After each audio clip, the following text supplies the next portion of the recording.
Good morning, good people, and welcome back to already day 9 of me building my property portfolio.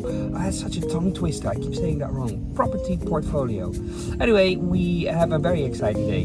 One of the days that I've probably been looking forward to the most, which is tiling. I have no experience with that, but yeah, back to able skills. We're gonna do some tiling. And we will be using these tools. Giving you a quick heads up, so all the videos that I filmed are actually quite similar.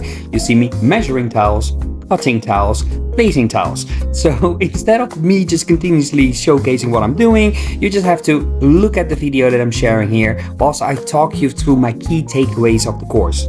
First of all, let's talk about Ryan, who is a bit of a sadomasochist. On the first days, we were only allowed to use the nibbler, so we could not use the wet saw. And let me tell you, that thing is brutal on your hands, and mine was still sore the day after.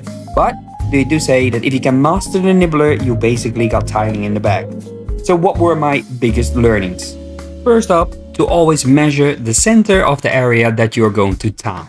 For the best visual finish, you always want to start from the center.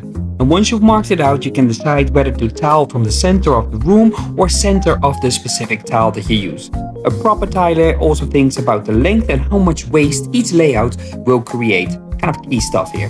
The second big takeaway is about the adhesive, so always apply it at a 45-degree angle.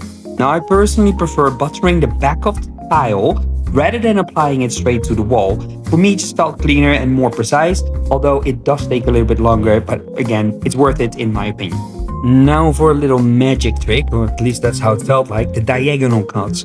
You measure corner to corner, you mark your tile, slide it up, mark it again, and then bang, you get your perfect angle. It took a minute to get, but then once it clicks, it's really satisfying to see that spot on cut.